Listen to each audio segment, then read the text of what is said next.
Bau durian menyengat dan tawa riang mertuaku memenuhi ruang tamu yang penuh makanan mewah hasil keringatku. Tapi saat aku membuka pintu dapur kotor, jantungku berhenti berdetak. Di sudut gelap, anakku sendiri sedang memakan nasi basi sisa kemarin dengan tangan gemetar karena kelaparan. Detik itu juga, aku ambil piring kotor itu, berjalan ke arah mertuaku, dan... Sebelum ceritanya dimulai, silahkan tulis di kolom komentar dari daerah mana saja teman-teman yang menonton cerita ini. Jangan lupa like dan subscribe agar channel ini bisa semakin berkembang dan bisa mempersembahkan cerita yang lebih menarik lagi. Hujan deras mengguyur kaca jendela mobil mewah yang melaju membelah jalan tol Cipularang. Di kursi penumpang belakang, Maya Estianty mencoba memejamkan mata, namun kegelisahan yang aneh terus merayapi dadanya. Sebagai seorang wanita karir yang memegang kendali atas perusahaan properti besar, Maya terbiasa dengan tekanan. Tapi kali ini, rasanya berbeda. Bukan soal pekerjaan, bukan soal tender proyek miliaran rupiah yang baru saja ia menangkan di Bandung. Ini soal rumah. Lebih tepatnya, soal siapa yang ada di rumah itu. "Pak, bisa lebih cepat sedikit?" tanya Maya pada sopir pribadinya. Suaranya terdengar cemas. "Baik, Bu Maya. Tapi jalanan agak licin," jawab sopir itu sopan. Maya menghela napas panjang, menatap layar ponselnya. Tidak ada notifikasi pesan dari Andre Taulani, suaminya. Terakhir kali Andre memberi kabar adalah tadi pagi, hanya pesan singkat, "Keisha aman, Bu. Kamu fokus kerja saja." Seharusnya Maya baru pulang besok pagi. Namun, rapat sore tadi selesai lebih cepat, dan entah kenapa, bayangan wajah Keisha Alvaro, putra sematawayangnya yang baru berusia 10 tahun, terus menari di pelupuk matanya. Keisha adalah anak yang pendiam, terlalu penurut, berbeda jauh dengan sepupu-sepupunya yang agresif. Karena sekolah sedang libur semester dan pengasuh kepercayaan Maya sedang pulang kampung karena sakit, Maya terpaksa menitipkan Keisha di rumah mertuanya, Elvi Sukaisih. Rumah besar di kawasan elit Jakarta Selatan itu sebenarnya milik Maya. Dia yang membayar uang mukanya, dia yang melunasi cicilannya setiap bulan, bahkan dia yang membayar tagihan listrik yang seringkali membengkak tidak masuk akal. Di rumah itu, tinggal pula Elvi, Andre, yang lebih sering di sana daripada di rumah mereka sendiri, serta adik iparnya, Zaskia Gotik, beserta suaminya, Parto Patrio, dan 2 anak mereka yang nakal. "Kenapa perasaanku nggak enak begini, ya?" gumam Maya pelan. Dia mencoba menepis pikiran buruk. Setiap bulan, Maya mentransfer uang belanja sebesar 50 juta rupiah ke rekening Elvi Sukaisih. Itu belum termasuk uang jajan tambahan untuk Zaskia yang selalu merengek minta dibelikan tas atau sepatu baru, dan uang rokok untuk Parto yang pengangguran. Dengan uang sebanyak itu, seharusnya Keisha diperlakukan bak raja, atau setidaknya, dirawat dengan layak. Maya membuka galeri ponselnya, menatap foto Keisha yang tersenyum lebar saat mereka berlibur ke Jepang bulan lalu. Pipi anaknya itu gembil dan sehat. Awas saja kalau sampai ada lecet sedikit pun, batin Maya, matanya menyipit tajam. Naluri keibuannya mendadak mengirimkan sinyal bahaya yang begitu kuat, seolah ada tali batin yang ditarik paksa. "Pak, ngebut saja. Saya tanggung jawab kalau ada tilang. Saya mau sampai rumah sebelum jam makan malam," perintah Maya tegas. Mobil hitam itu pun memacu kecepatan, menembus hujan, membawa Maya menuju kenyataan yang akan meruntuhkan kesabarannya. 2 jam kemudian, mobil Maya memasuki gerbang perumahan elit. Hujan sudah reda, menyisakan aspal basah yang memantulkan cahaya lampu jalan. Saat mobil berbelok ke pekarangan rumah mertuanya, Maya melihat pemandangan yang membuatnya mengernyitkan dahi. Di depan garasi, terparkir 2 motor kurir makanan online. Kardus-kardus besar bertuliskan logo restoran seafood terkenal dan toko durian premium sedang diturunkan. "Pesta?" bisik Maya sinis. "Hebat sekali mereka. Aku banting tulang di luar kota, mereka pesta pora di sini." Maya memberi isyarat pada sopirnya untuk berhenti agak jauh dari pintu utama dan mematikan mesin. Dia tidak ingin kedatangannya diketahui. Dia ingin melihat apa yang sebenarnya terjadi saat sumber uang mereka tidak ada di tempat. Dengan langkah pelan namun pasti, Maya turun dari mobil. Suara gelak tawa terdengar bahkan dari teras depan. Suara tawa yang sangat ia kenal. Tawa melengking Zaskia Gotik dan suara berat Elvi Sukaisih yang terdengar puas. Ayo, Mas, angkat lagi itu kepitingnya. Jangan lelet dong. Terdengar suara Zaskia berteriak memerintah. Maya menahan napas di balik pilar teras. Dia mengintip lewat celah jendela yang gordennya sedikit terbuka. Pemandangan di dalam sana membuat darahnya mendidih perlahan. Ruang tengah yang luas itu penuh dengan makanan. Di atas meja jati mahal yang dulu dibeli Maya, terhampar berbagai menu mewah. Ada kepiting saus padang ukuran jumbo, udang bakar madu, cumi goreng tepung gunungan, dan beberapa butir durian musangking yang harganya jutaan rupiah per buah. Aroma durian yang menyengat menembus sampai keluar. Tapi yang membuat dada Maya sesak bukan soal makanannya, melainkan siapa yang menikmatinya. Elvi Sukaisi duduk di sofa utama Bak Ratu, memegang paha ayam goreng besar di satu tangan dan potongan durian di tangan lain. Mulutnya penuh, mengunyah dengan rakus. Zaskia Gotik duduk di karpet, dikelilingi kantong belanjaan bermerek, sambil menyuapi anak-anaknya potongan daging kepiting terbaik. Parto Patrio sedang asyik merokok di pojok ruangan. Padahal Maya sudah melarang keras merokok di dalam ruangan ber-AC, sambil tertawa menonton TV layar datar 60 inci. Dan Andre, suaminya itu sedang sibuk bolak-balik dari dapur membawa piring kotor dan mengambilkan minum untuk ibunya. Andre, ini minum mami kurang dingin. Ambilin es batu lagi, bentak Elvi dengan mulut penuh. Iya, Mi. Sebentar, jawab Andre patuh, tanpa wibawa sedikit pun sebagai suami ataupun kepala keluarga. Maya mengepalkan tangannya hingga kuku-kukunya memutih. Di mana Keisha? Matanya menyapu seluruh ruangan. Anak-anak Zaskia ada di sana, makan dengan lahap sampai belepotan. Tapi Keisha tidak ada. Tidak di sofa, tidak di karpet, tidak di dekat Andre. Jantung Maya berdegup kencang. Ketakutan itu kembali datang, lebih besar dari sebelumnya. Maya memutuskan untuk tidak langsung masuk dan mengamuk. Dia butuh bukti. Dia butuh melihat gambaran utuhnya sebelum menjatuhkan vonis. Dia mengeluarkan kunci cadangan yang selalu ia bawa di tasnya, membuka pintu depan sepelan mungkin. Suara engsel pintu tertelan oleh suara musik dangdut yang diputar Zaskia lewat speaker Bluetooth mahal, speaker yang juga dibeli dengan uang Maya. Maya melangkah masuk ke area foyer. Tak ada yang menyadari kehadirannya, karena posisi mereka membelakangi pintu masuk dan sibuk dengan pesta pora itu. Enak banget ya, Zas, duriannya. Si Maya itu emang bodoh. Transfer duit nggak kira-kira, celetuk Elvi Sukaisi sambil menjilati jarinya. Bulan depan kamu minta lagi alasan buat bayar les anakmu, padahal buat kita belanja. Maya mematung. Kata-kata itu menusuk telinganya. Zaskia tertawa cekikikan. Beres, Mi. Mas Andre juga gampang dibego-begoin. Asal Mami seneng, dia MAH nurut aja. Iya kan, Mas? Zaskia melirik Andre yang baru datang membawa mangkuk es batu. Andre hanya tersenyum kecut, tampak lelah tapi tak berani membantah. Udahlah, yang penting Mami sehat. Jangan ngomongin Maya terus, nanti orangnya dengar. Halah, dia lagi sibuk cari duit buat kita. Timpal Parto Patrio sambil menyemburkan asap rokok ke udara. Biarin aja dia kerja Rodi, kita yang nikmatin hasilnya. Namanya juga menantu berbakti. Mereka semua tertawa. Tawa yang terdengar seperti suara iblis di telinga Maya. Maya merasa jijik. Selama ini dia tahu mertuanya matre, tapi dia tidak menyangka mereka serendah ini. Mereka bukan hanya parasit, mereka adalah ular berbisa. Namun, fokus Maya kembali pada putranya. Di mana Keisha? Maya memberanikan diri melangkah lebih dalam, bersembunyi di balik partisi kayu pembatas ruang tamu dan ruang tengah. Dia mengamati anak-anak Zaskia. Kedua anak itu, yang usianya sebaya dengan Keisha, sedang berebut potongan kue mahal. Baju mereka baru, mainan robot-robotan mahal berserakan di sekitar mereka. Mainan yang sepertinya baru dibeli hari ini. Si Keisha nggak dikasih durian?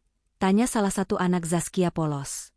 Jantung Maya berhenti berdetak sesaat. Elvi Sukaisih mendengus kasar. Nggak usah. Anak manja itu nggak pantas makan enak.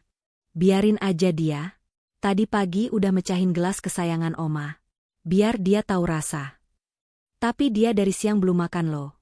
Mi, kata Andre pelan, mencoba membela, meski suaranya terdengar ragu. Diam kamu, Andre, bentak Elvi. Kamu mau ngajarin Mami cara didik anak? Istrimu itu nggak becus didik anak. Makanya anaknya cengeng.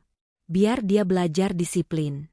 Makanan enak ini cuma buat cucu-cucu Mami yang nurut, bukan anak pembangkang kayak dia.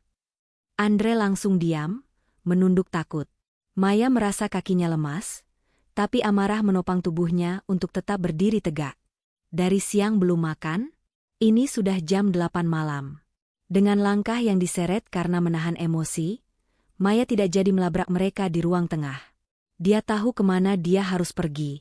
Jika Keisha tidak ada di sini, dan sedang dihukum, hanya ada satu tempat di rumah ini yang biasa digunakan Elvi untuk menghukum pembantu yang berbuat salah. Dapur kotor di bagian belakang. Maya berjalan melewati lorong samping, menghindari ruang tengah agar tidak terlihat. Lorong itu menuju ke area servis dan dapur kotor. Semakin ke belakang, udara semakin pengap. Lampu di lorong itu remang-remang, kontras dengan ruang tengah yang bermandikan cahaya kristal chandelier. Bau amis sampah dan lembab menyambut hidung Maya saat dia mendekati pintu dapur. Dapur ini jarang dipakai karena Maya lebih suka memesan catering atau memasak di dapur bersih, pantry, depan. Dapur belakang biasanya hanya tempat mencuci piring kotor atau menumpuk barang bekas. Pintu dapur sedikit terbuka. Maya mendorongnya pelan. Keisha, panggilnya lirih. Suaranya bergetar. Tidak ada jawaban. Hanya suara tikus mencicit di kejauhan. Maya meraba saklar lampu dan menekannya. Lampu neon putih yang berkedip-kedip menyala, menyinari ruangan yang berantakan itu. Dan di sanalah dunianya hancur. Di sudut ruangan, dekat tumpukan kardus bekas dan tempat sampah, duduk sesosok tubuh kecil yang meringkuk. Keisha. Anak laki-lakinya.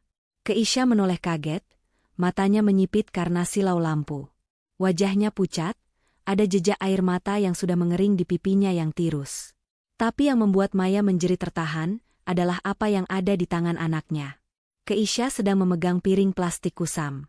Di dalamnya, hanya ada segumpal nasi putih yang sudah keras dan menguning, sisa nasi kemarin, dan sebuah kepala ikan asin yang nyaris tak ada dagingnya. Di sebelahnya, ada gelas plastik berisi air keran mentah. Bunda, cicit Keisha, suaranya serak dan lemah. Dia tampak ketakutan, seolah-olah kedatangan Maya adalah halusinasi.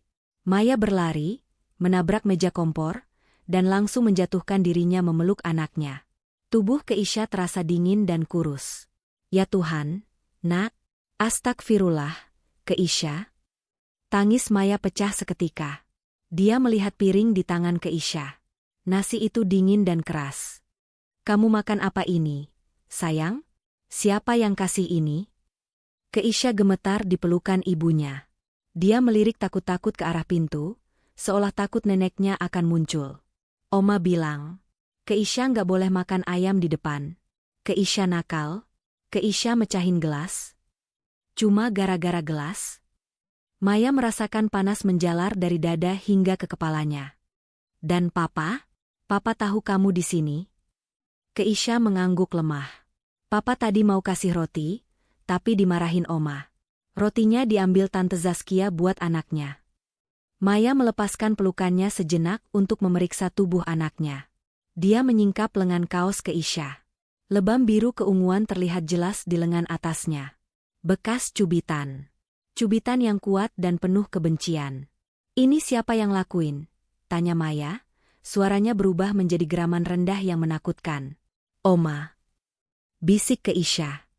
Sakit, Bunda. Keisha lapar. Kalimat, Keisha lapar, itu menjadi pemicu ledakan nuklir di dalam diri Maya Estianty. Dia melihat kembali ke arah pintu yang menghubungkan dapur neraka ini dengan surga makanan di ruang tengah. Di sana, mereka sedang tertawa, makan kepiting dan durian seharga jutaan rupiah yang dibayar dengan keringat Maya. Sementara di sini, anak kandung Maya, pewaris sah dari semua kerja kerasnya, dibiarkan makan sampah seperti pengemis. Maya berdiri. Dia menghapus air matanya dengan kasar. Tidak ada lagi air mata. Yang tersisa hanya api. Dia mengambil piring berisi nasi basi itu.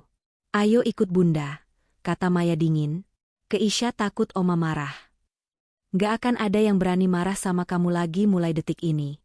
Siapapun yang berani nyentuh kamu, Bunda patahkan tangannya, ucap Maya dengan nada yang membuat Keisha percaya bahwa ibunya adalah pahlawan super. Maya menggandeng tangan kecil Keisha dengan tangan kirinya, sementara tangan kanannya mencengkeram piring nasi basi itu erat-erat. Dia melangkah keluar dari dapur, menuju ruang tengah. Langkah kakinya berdentum keras di lantai marmer, seirama dengan detak jantungnya yang memompa amarah ke seluruh tubuh. Di ruang tengah, pesta masih berlangsung. Parto Patrio sedang menceritakan lelucon garing yang disambut tawa berlebihan oleh Zaskia. Elvi Sukaisi baru saja hendak mengambil potongan durian ketiga. Braa. Maya menendang pintu pembatas ruangan hingga terbuka lebar, menghantam dinding dengan suara keras yang menggelegar. Seketika, hening. Musik dangdut masih berbunyi pelan, tapi tawa mereka mati mendadak. Semua mata tertuju ke arah Maya yang berdiri di ambang pintu dengan wajah merah padam, rambut sedikit berantakan, menggandeng Keisha yang lusuh, dan memegang piring kotor. Maya? Andre Taulani tergagap. Wajahnya pucat pasi melihat istrinya tiba-tiba ada di sana. Piring berisi kulit kepiting di tangannya nyaris jatuh. Elvi Sukaisi terbatuk karena kaget. Potongan durian tersangkut di tenggorokannya sejenak. "Kak, kamu? Kapan datang? Kok enggak salam?" ujarnya, mencoba bersikap wajar meski matanya memancarkan kepanikan. Maya berjalan mendekat. Tatapannya setajam silet, menusuk langsung ke mata mertuanya. Tanpa bicara sepatah kata pun, Maya melempar piring plastik berisi nasi basi dan kepala ikan asin itu ke tengah meja jati yang penuh makanan mewah. Prang! Piring plastik itu memantul, nasi kering berhamburan mengotori piring-piring saji berisi kepiting saus padang. "Makan," bentak Maya. Suaranya tidak berteriak, tapi penuh penekanan yang mengerikan. "Maya, kamu gila ya? Nanti kotor semua," seru Zaskia Gotik, refleks berdiri melindungi tas barunya. "Kalian pesta kepiting, makan durian, baju baru, tas baru." Maya menunjuk mereka satu persatu. "Semua pakai uang siapa?" "Uang saya." Maya menarik Keisha maju, memperlihatkan kondisi anaknya. "Dan anak saya? Cucu kandungmu sendiri, Andre. Anakmu. Kamu biarkan dia makan nasi basi di dapur kotor sama tikus. Sementara keponakan-keponakanmu yang gak ada hubungan darah sama aku, pesta pora di sini." "Maya, dengerin dulu penjelasan Mami." Elvi mencoba berdiri, memasang wajah memelas yang biasa ia gunakan untuk memanipulasi. "Keisha itu nakal, dia perlu dididik." "Dididik dengan kelaparan?" teriak Maya, kali ini suaranya pecah, menggema ke seluruh rumah. Dia mecahin gelas. "Bu, gelas? Harganya berapa? 10.000? 100.000? Saya bisa beli pabrik gelasnya buat ibu kalau perlu. Tapi ibu malah nyiksa anak saya sampai biru-biru begini." Maya menyingkap lengan baju Keisha, memperlihatkan lebam itu pada Andre. Andre terbelalak. Dia benar-benar tidak tahu soal lebam itu. Mami nyubit Keisha?" tanya Andre shock. Itu nggak sengaja, Andre." Anaknya gerak-gerak terus. Elak Elvi gugup. "Cukup," potong Maya dingin. "Andre, kamu lihat ibumu. Kamu lihat adikmu. Dan kamu lihat dirimu sendiri. Laki-laki macam apa yang tega melihat anaknya diperlakukan kayak binatang sementara dia sibuk melayani ibunya yang serakah?" Plah! Sebuah tamparan keras mendarat di pipi Andre. Andre tidak menghindar. Dia tahu dia pantas mendapatkannya. Maya kemudian mengeluarkan ponselnya. Jari-jarinya menari cepat di layar. "Mulai detik ini," ucap Maya sambil menatap lurus ke mata Elvi yang ketakutan. "Detik ini juga, saya blokir semua kartu kredit tambahan yang ibu pegang." Maya menekan tombol call ke layanan prioritas bank dengan loudspeaker. "Halo, saya Maya Estianti. Blokir kartu tambahan atas nama Elvi Sukaisi dan Zaskia Gotik sekarang juga. Laporkan sebagai hilang. Ya, permanen." Wajah Zaskia memucat. "Mbak Maya, jangan dong, cicilan tasku gimana?" Maya tidak peduli. Dia beralih ke aplikasi mobile banking. "Transfer bulanan 50 juta? Stop." Dia menghapus daftar penerima transfer rutin. "Token listrik rumah ini? Stop."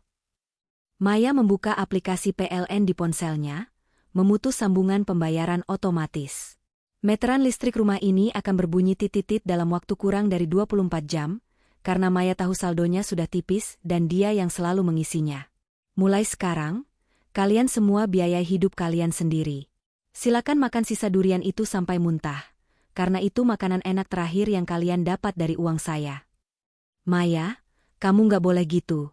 Ini Mami, mertuamu. Dosa kamu, teriak Elvi histeris, menyadari sumber uangnya baru saja diputus total. Dosa saya? Maya tertawa sinis, tawa yang menyayat hati. Dosa saya adalah membiarkan benalu hidup di pohon yang saya tanam dengan susah payah.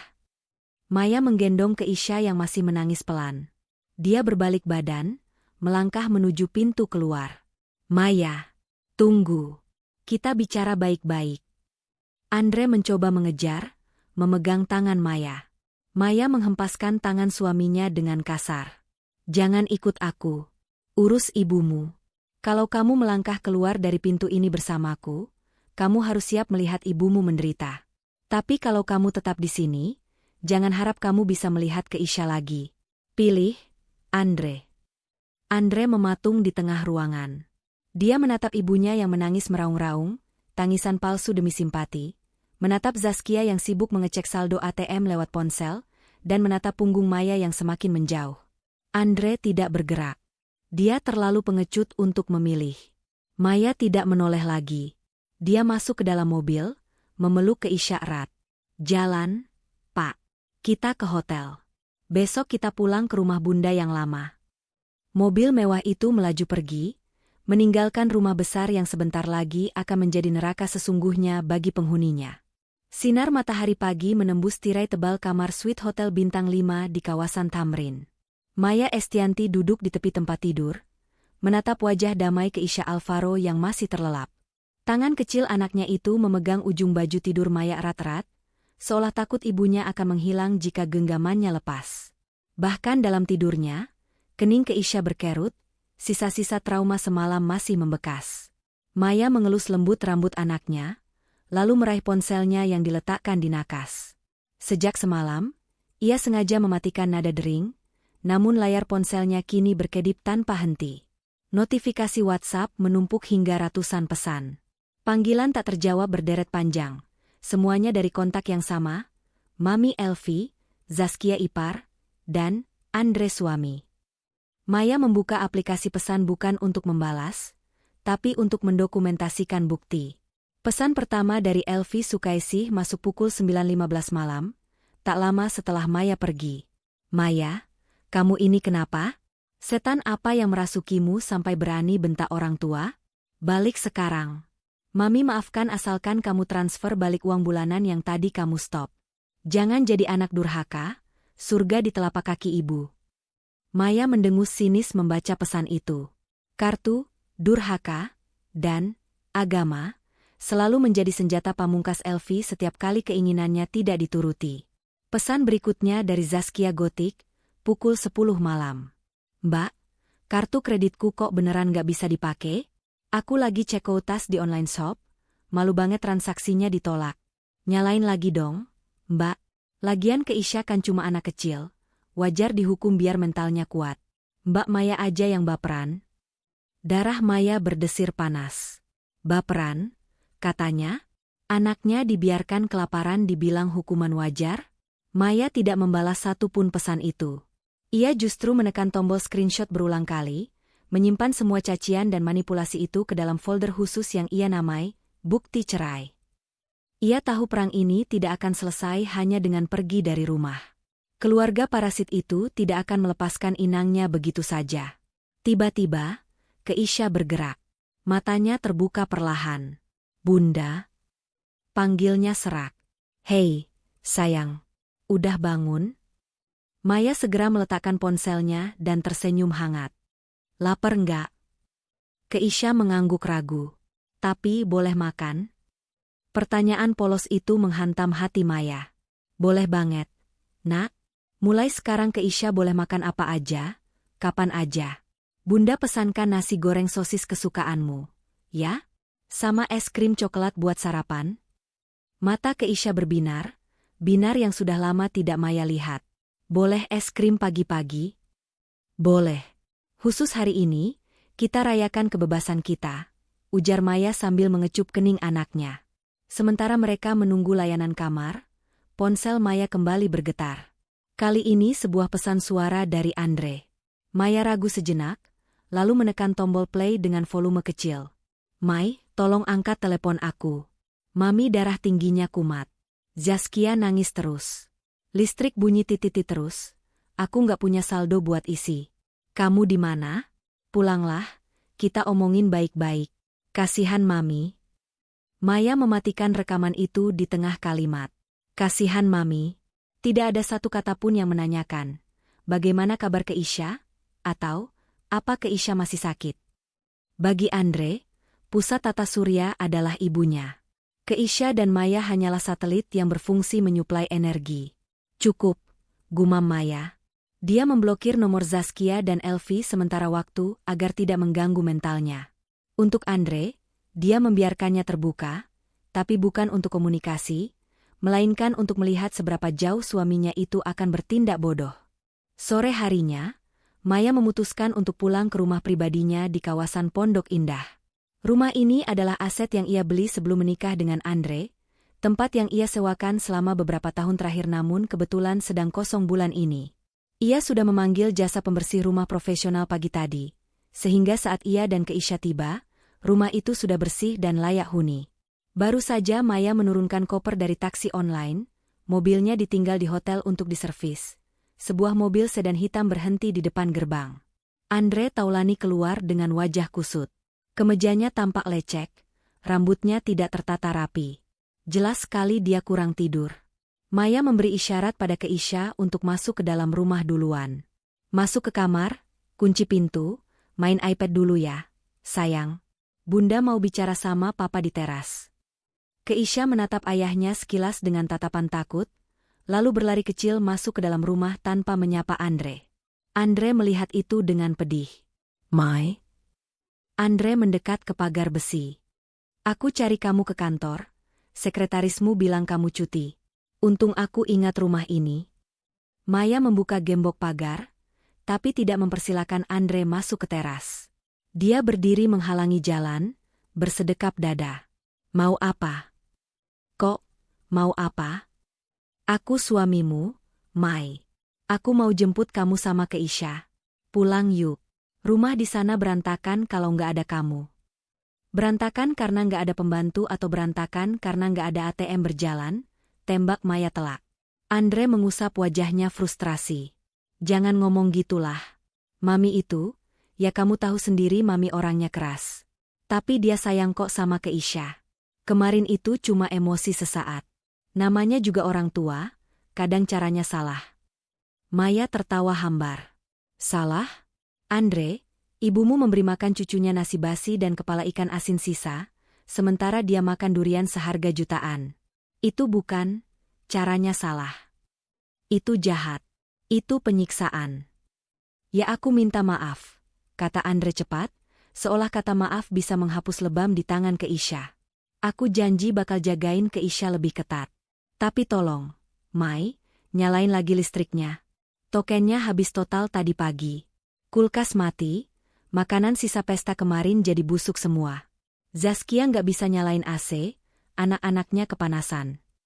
Maya menatap Andre tak percaya. Di saat genting seperti ini, yang dia khawatirkan adalah anak Zaskia kepanasan dan makanan busuk. "Kamu punya uang, kan? Kamu kerja, Andre. Gajimu ada. Kenapa harus minta aku?" Andre terdiam, menggigit bibir bawahnya. "Gajiku udah habis, Mai." "Habis? Ini baru tanggal tengah bulan. Kemana uangmu?" "Minggu lalu, Zaskia minta ganti iPhone terbaru. Terus Mami minta uang buat arisan sosialita. Ya aku kasih," jawab Andre pelan, suaranya mengecil di akhir kalimat. Maya menarik napas panjang, mencoba menahan keinginan untuk menampar suaminya lagi. "Jadi, gajimu 15 juta itu habis dalam seminggu buat gaya hidup mereka? Sementara buat beli token listrik 200.000 saja kamu nggak punya? Makanya aku butuh kamu, Mai. Kamu kan gajinya besar, proyekmu banyak. Apa artinya si uang segitu buat kamu dibanding keutuhan keluarga? Kata-kata itu adalah paku terakhir di peti mati pernikahan mereka. Dengar baik-baik, Andre, ucap Maya dengan nada rendah namun tajam. Uangku adalah hasil keringatku untuk masa depan anakku. Bukan untuk membiayai parasit. Kamu mau listrik nyala? Jual itu iPhone baru Zaskia. Kamu mau makan enak? Suruh Parto kerja, jangan cuma ngerokok di pojok rumah. Maya mengeluarkan sebuah amplop coklat dari balik punggungnya.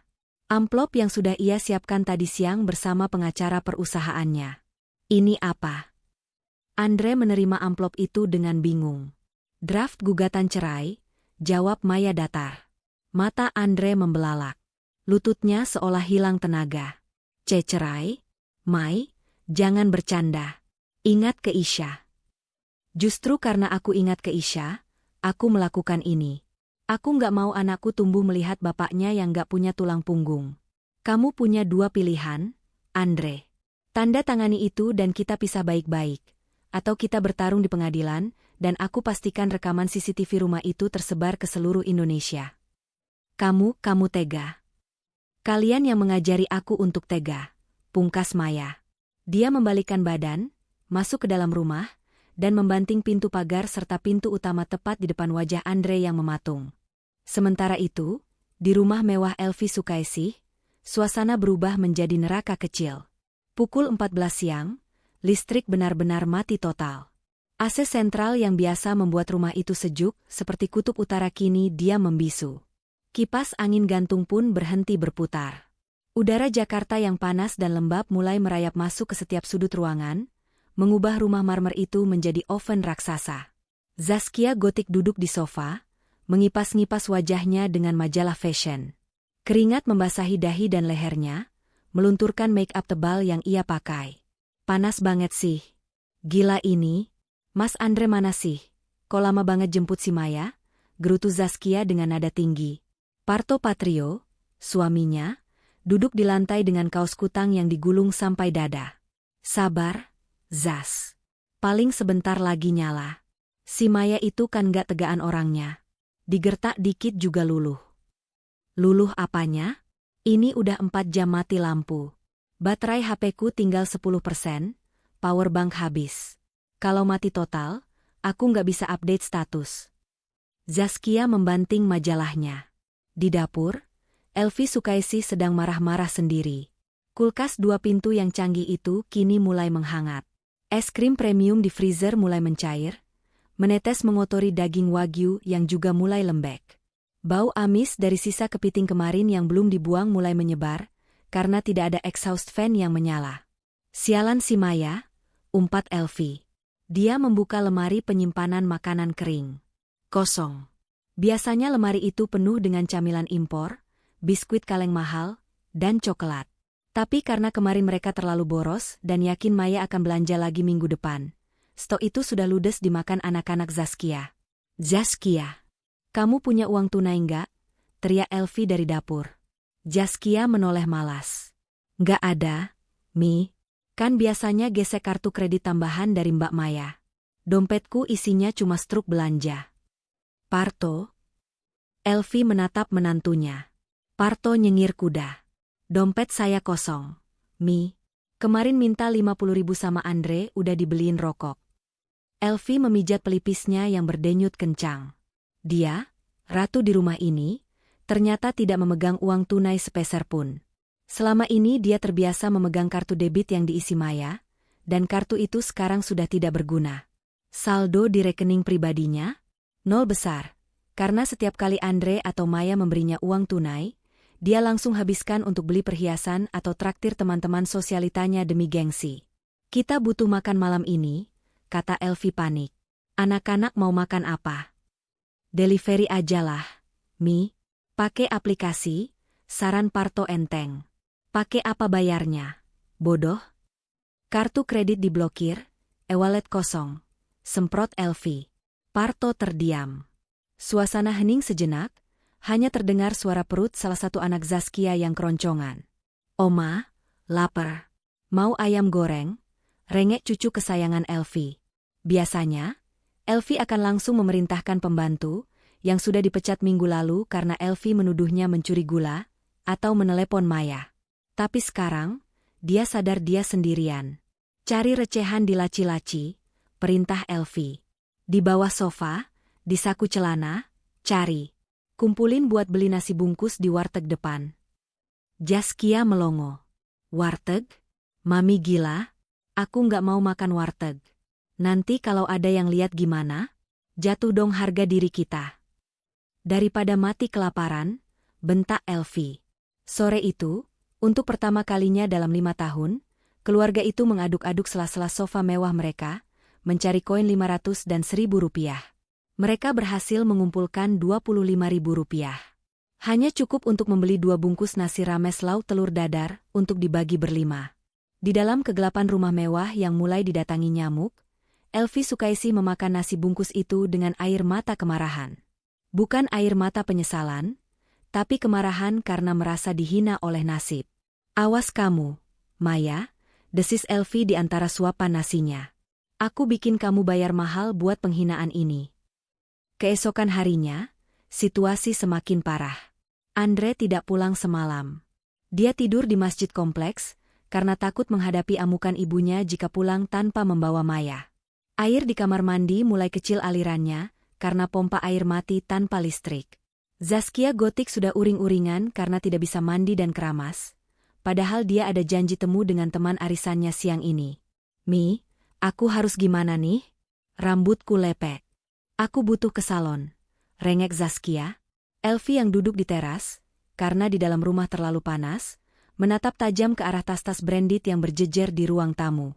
Ambil tas Chanel hitam itu, perintah Elvi dingin. Hah? Itu kan kesayanganku, Mi. Hadiah ulang tahun dari Mbak Maya tahun lalu. Jual, kata Elvi singkat. Gila. Nggak mau. Tolak Zaskia mentah-mentah. Kamu mau listrik nyala nggak? Kamu mau makan nggak? Kamu mau ke salon nggak? Jual atau kita mati kering di sini. Elvi berdiri, merebut tas itu dari tangan Zaskia. Mereka berdua akhirnya pergi ke sebuah toko barang prelovet, barang bekas, mewah di kawasan Blok M menggunakan taksi online, yang dibayar dengan sisa recehan terakhir. Di toko itu, Elvi mencoba mempertahankan gengsinya. Dia meletakkan tas Chanel itu di meja kasir dengan angkuh. Saya mau lepas ini. Masih mulus, jarang pakai. Saya minta 40 juta. Cash sekarang. Pemilik toko, seorang wanita Tionghoa parubaya yang teliti, memeriksa tas itu dengan sarung tangan. Dia mengecek nomor seri, kondisi kulit, dan kelengkapannya. Ini ada goresan di bagian bawah, Bu. Terus, dusbagnya agak kotor. Pasar lagi lesu. Saya cuma bisa ambil 15 juta, kata pemilik toko datar. 15? Pekik Zaskia. Enak aja. Ini belinya 60 juta tahu. Itu harga baru di butik. Mbak, ini barang bekas. Mau nggak? Kalau nggak mau silakan bawa pulang, jawab pemilik toko tak acuh. Dia tahu betul tipe orang seperti Elvi, orang kaya baru yang sedang butuh uang cepat, Bu. Baunya tercium dari gestur tubuh mereka yang gelisah. Elvi menelan ludah. 15 juta jauh dari harapan, tapi dompetnya benar-benar kosong. Andre tidak bisa dihubungi. Ya sudah. 15 juta. Tapi transfer sekarang, kata Elvi lemas. Cash aja ya, Bu. Biar cepat, tawar pemilik toko, yang sebenarnya taktik agar tidak ada jejak transfer jika barang bermasalah. Elvi menerima gepokan uang tunai itu dengan tangan gemetar. Ini adalah pertama kalinya dia membuang aset demi menyambung hidup. Saat keluar dari toko, Zaskia langsung menyambar lengan ibunya. Bagi 2 dong, Mi, itu kan tasku. Bagi 2 matamu, hardik Elvi. Ini buat bayar listrik, buat beli beras, buat bayar utang arisan Mami yang jatuh tempo besok.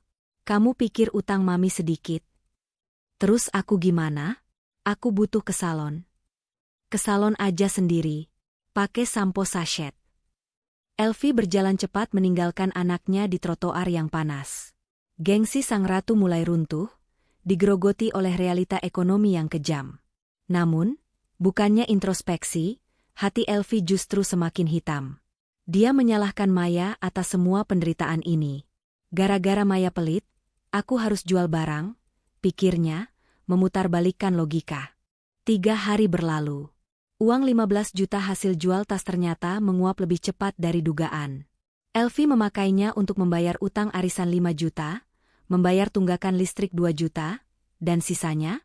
Zaskia diam-diam mencuri 3 juta dari dompet ibunya saat tidur untuk facial di klinik kecantikan, dan Parto meminta 2 juta untuk modal usaha yang sebenarnya dipakai untuk judi slot.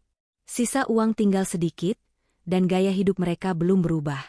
Mereka masih memesan makanan delivery karena malas masak, dan menyalakan AC 24 jam non-stop seolah balas dendam setelah mati lampu. Malam itu, di ruang tengah yang kembali sejuk namun mencekam, Zaskia membanting ponselnya ke sofa. Sialan, teman-temanku mulai nanya kenapa aku nggak pernah posting foto liburan atau makan enak lagi. Mereka curiga aku bangkrut. Seru Zaskia frustrasi. Memang kita bangkrut kalau si Maya nggak balik, sahut Parto sambil menatap layar HP-nya yang menampilkan permainan slot yang kalah terus. Elvi duduk diam, matanya menatap kosong ke arah TV. Andre bilang Maya mengajukan cerai. Suratnya sudah masuk ke pengadilan agama. Apa? Zaskia dan Parto berteriak bersamaan. Kalau mereka cerai, berarti kita beneran tamat dong. Mi, suara Zaskia bergetar. Rumah ini kan atas nama Maya. Kita bisa diusir. Kepanikan melanda ruangan itu. Selama ini mereka berpikir Maya hanya bluffing, menggertak. Mereka pikir Maya tidak akan berani menceraikan Andre karena faktor, aib keluarga, dan reputasi. Kita nggak bisa biarin ini, kata Zaskia, matanya menyipit licik. Otak kriminalnya mulai bekerja. Kita harus bikin Maya malu. Malu banget sampai dia nggak punya pilihan selain berdamai sama kita buat tutup mulut. Caranya? Tanya Elvi antusias. Maya itu kan jaga image banget. Dia pengusaha sukses, sering masuk majalah. Paling takut kalau nama baiknya tercoreng. Jelas Zaskia. Kita datang ke kantornya. Kita bikin drama. Kita nangis-nangis di depan karyawannya, bilang kalau Maya itu menantu durhaka yang ngelantarin mertua tua yang sakit-sakitan. Zaskia menunjuk ibunya. Mami besok pakai baju yang agak lusuh. Jangan pakai perhiasan. Pura-pura jalan pincang. Kita rekam diam-diam pakai HP, terus kita viralin di TikTok. Judulnya, Pengusaha Kaya Raya Tega Biarkan Mertua Mengemis. Elvi tersenyum miring. Ide itu terdengar brilian di telinganya yang sudah tertutup keserakahan. Bagus. Kalau viral, netizen pasti hujat dia. Dia pasti panik dan bakal kasih kita apa aja biar videonya dihapus. Parto ikut tertawa. Cerdas kamu, Yang. Besok kita sikat. Mereka tertawa membayangkan kemenangan semu itu. Mereka tidak sadar bahwa mereka sedang menggali lubang kubur mereka sendiri. Mereka lupa, lawan mereka adalah Maya Estianty, wanita yang membangun kerajaannya dari nol, yang selalu berpikir 10 langkah di depan lawan-lawannya. Di Pondok Indah, Maya sedang duduk bersama tim IT dan pengacaranya, memantau pergerakan media sosial keluarga suaminya. Bu Maya, sepertinya ada aktivitas mencurigakan dari akun second adik ipar ibu. Dia mencari kontak admin akun gosip, lapor staf IT Maya. Maya menyesap teh chamomilenya dengan tenang. Biarkan mereka datang. Siapkan keamanan lobi kantor besok. Pastikan layar LED besar di lobi tersambung ke server CCTV rumah lama. Maya tersenyum tipis. Senyum seorang jenderal yang siap membantai musuh yang masuk ke perangkap. Mereka mau main drama? Kita kasih mereka panggung. Panggung eksekusi. Gedung perkantoran Estianty Tower di kawasan Sudirman pagi itu tampak sibuk seperti biasa. Karyawan berlalu lalang dengan setelan rapi, membawa kopi dan tablet, bersiap untuk rapat pagi. Lobi utama gedung yang berlantai marmer putih dan dihiasi pilar-pilar tinggi, memancarkan aura kesuksesan dan kewibawaan. Disinilah pusat kerajaan bisnis properti yang dibangun Maya Estianty dengan darah dan air mata. Namun, ketenangan elegan itu pecah tepat pukul 9.30 pagi. 2 orang wanita memaksa masuk melewati pintu kaca otomatis. Penampilan mereka sangat kontras dengan lingkungan sekitar. Elvi Sukaisih mengenakan daster batik yang sengaja dibuat kusam, dibalut kardigan tua yang terlihat lusuh. Rambutnya yang biasanya disasak tinggi kini dibiarkan terurai berantakan, dan ia berjalan dengan kaki diseret-seret, seolah-olah sedang sakit parah. Di sebelahnya, Zaskia Gotik memapah ibunya dengan wajah yang dibuat-buat sedih, meski matanya liar mencari perhatian. Tolong! Tolong kami! Zaskia mulai berteriak, suaranya melengking memecah kesibukan lobi. Kami mau bertemu pemilik gedung ini. Kami mau bertemu Maya Estianty. Beberapa satpam segera mendekat, mencoba menahan mereka dengan sopan. Maaf, Bu. Ada keperluan apa? Apakah sudah buat janji? Janji? Elvi Sukaisi tiba-tiba menjerit, air mata buayanya mulai menetes. Saya ini mertuanya. Saya ibunya Andre, suaminya. Lihat nasib saya sekarang. Menantu saya kaya raya, punya gedung tinggi, tapi mertuanya dibiarkan kelaparan. Teriakan itu sukses menarik perhatian semua orang. Resepsionis, kurir paket, hingga para eksekutif yang sedang menunggu lift, semua menoleh. Bisik-bisik mulai terdengar. Ponsel-ponsel mulai diangkat untuk merekam. Inilah yang diinginkan Zaskia. Tegak kamu, Maya. Zaskia ikut berteriak, menatap ke arah kamera ponsel orang-orang di sekitarnya. Kalian lihat, ya? Maya Estianty yang katanya pengusaha sukses, filantropis, ternyata penipu. Dia usir mertuanya yang sudah tua renta. Dia biarkan kami makan nasi basi sementara dia foya-foya. Drama itu semakin menjadi-jadi. Elvi Sukaisih merosot duduk di lantai lobi yang dingin, memukuli dadanya seolah sesak napas. Ya Allah, cabut saja nyawaku. Aku nggak kuat punya menantu durhaka. Satpam mulai panik. Mereka bingung harus berbuat apa karena wanita tua ini mengaku sebagai mertua bos besar mereka. Jika mereka kasar, mereka takut dipecat. Jika dibiarkan, citra perusahaan hancur. Panggil Maya. Keluar kamu wanita iblis, teriak Zaskia lagi. Di lantai 20, di ruang kontrol keamanan, Maya Estianty berdiri tegak sambil melipat tangan di dada. Matanya menatap layar monitor CCTV yang menampilkan kekacauan di lobi. Di sebelahnya, kepala keamanan menunggu perintah. Akting mereka bagus. Hampir setara Piala Citra, gumam Maya dingin. Tidak ada kepanikan di wajahnya. Hanya ada tatapan kalkulatif seorang predator yang melihat mangsanya masuk perangkap. Ibu mau kami usir paksa? Tanya kepala keamanan. Jangan, cegah Maya. Biarkan mereka bicara sampai habis. Biarkan semua orang merekam. Semakin banyak saksi, semakin bagus. Siapkan file video yang saya kirim tadi. Sambungkan ke videotron raksasa di lobi utama. Siap, Bu. Maya membenarkan letak blazernya, mengambil napas panjang, dan berjalan menuju lift pribadi. Ayo kita turun. Saatnya pertunjukan sesungguhnya dimulai. Pintu lift berdenting terbuka di lantai dasar. Maya Estianty melangkah keluar dengan anggun. Ia mengenakan setelan kerja berwarna merah marun yang tegas, rambutnya disanggul rapi, wajahnya tenang namun memancarkan aura intimidasi yang kuat. Melihat kedatangan Maya, kerumunan karyawan spontan membelah jalan. Suasana hening seketika. Elvi Sukaisih yang sedang akting, pingsan di lantai, mengintip sedikit dan melihat Maya datang. Ia langsung kembali pada perannya, mengerang kesakitan. Maya. Rintih Elvi. Kamu tega, Nak? Mami lapar. Mami sakit. Zaskia langsung berdiri, menunjuk wajah Maya dengan jari telunjuknya. Nah ini dia. Heh, wanita jahat. Puas kamu lihat Mami kayak gini? Kamu punya hati nggak sih? Orang-orang harus tahu kelakuan aslimu. Maya berhenti tepat 3 meter di depan mereka. Ia tidak marah. Ia bahkan tersenyum tipis. Senyum yang membuat bulu kuduk Zaskia meremang. Halo, Ibu Mertua. Halo, Ipar. Sapa Maya tenang, suaranya jernih terdengar di seluruh lobi yang hening. Kalian bilang saya menelantarkan kalian? Kalian bilang kalian kelaparan? Iya. Kamu stop uang bulanan. Kamu matikan listrik. Kamu mau bunuh Mami pelan-pelan.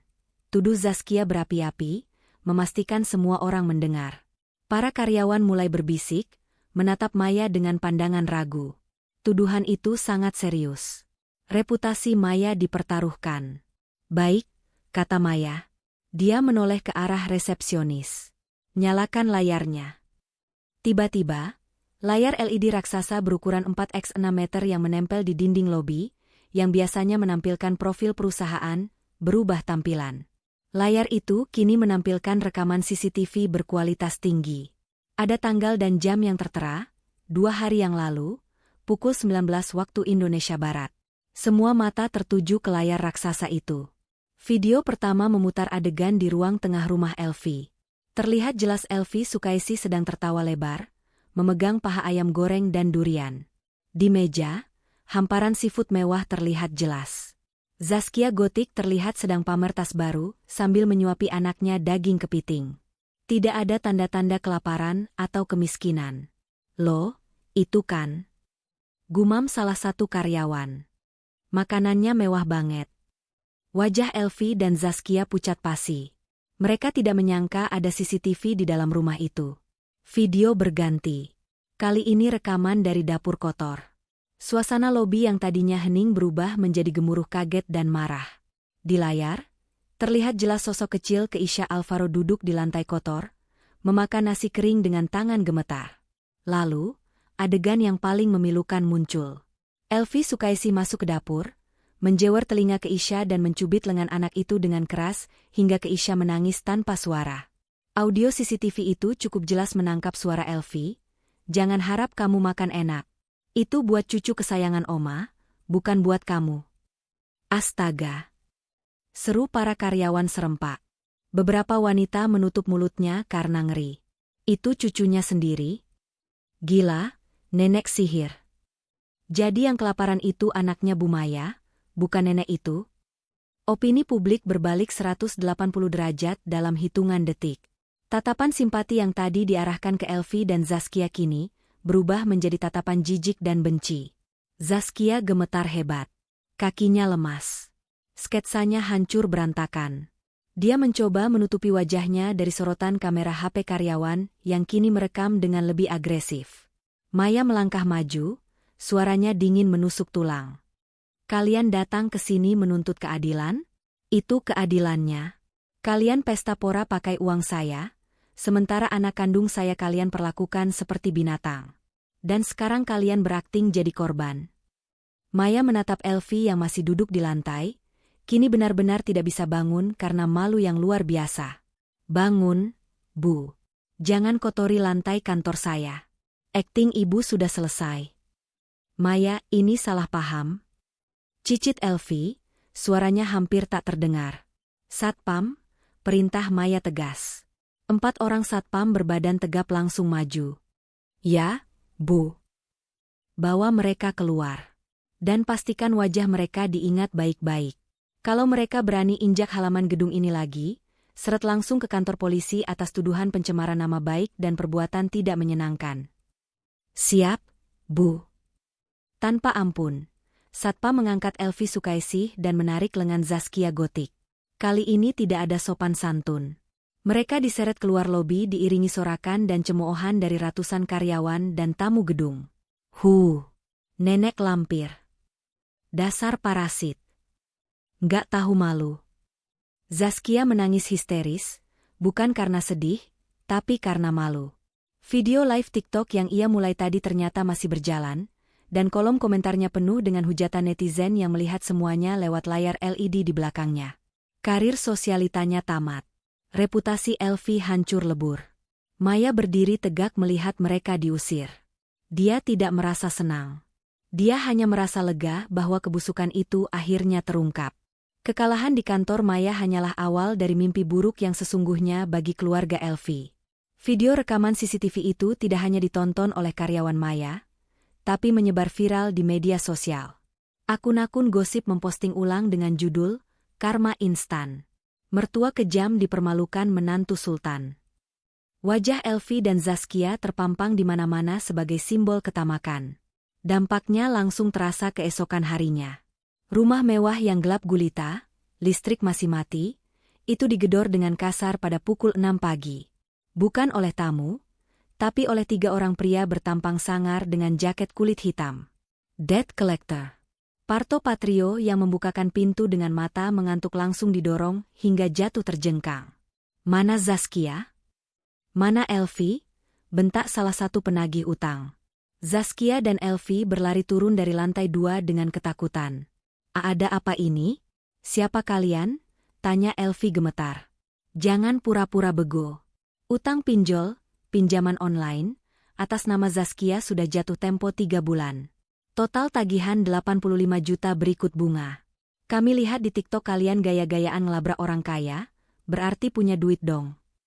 Zaskia memucat. Dia memang hobi meminjam uang di aplikasi pinjol ilegal untuk menutupi gaya hidupnya.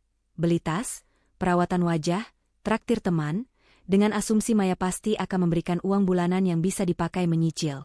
Tapi sekarang keran uang itu tertutup. Saya belum ada uang, Mas. Tolong kasih waktu. Zaskia memohon, air matanya bercucuran. Waktu habis. Bayar sekarang atau kami angkut barang-barang di sini. Jangan. Ini rumah menantu saya. Nanti saya lapor polisi. Ancam Elvi sok berani. Si penagih utang tertawa terbahak-bahak. Lapor aja. Satu Indonesia juga tahu menantu ibu udah muak sama ibu. Siapa yang mau belain nenek penyiksa anak kayak ibu? Tanpa basa-basi, para penagih utang itu mulai mengambil barang-barang yang bisa dibawa. Televisi 60 inci di ruang tengah diangkut paksa. Laptop Zaskia diambil. Bahkan microwave di dapur pun disikat. Jangan TV-nya. Itu hiburan saya. Teriak Parto mencoba menahan, tapi dia langsung ditendang di bagian perut hingga tersungkur mengerang kesakitan. Mas Parto, jerit Zaskia. Kamu kok diam aja sih? Lawan dong. Gimana mau lawan? Badanku kecil begini, rintih Parto. Lagian kamu sih, utang kok nggak bilang-bilang. Kamu juga judi slot habisin duit 2 juta terakhir kita. Balas Zaskia membuka aib suaminya. Judi? Elvi Sukaisih mendelik ke arah menantunya. Jadi uang jual tas kemarin kamu pakai judi, Parto? Dasar laki-laki nggak berguna. Di tengah kekacauan itu, barang-barang dijarah, saling menyalahkan, dan rasa takut yang mencekam, Elvi menyadari sesuatu yang mengerikan. Pondasi keluarganya ternyata serapuh kerupuk. Tanpa uang maya yang merekatkan mereka hanyalah sekumpulan orang egois yang siap saling memangsa. Saat para penagih utang pergi membawa barang jarahan, rumah itu terasa semakin kosong dan horor.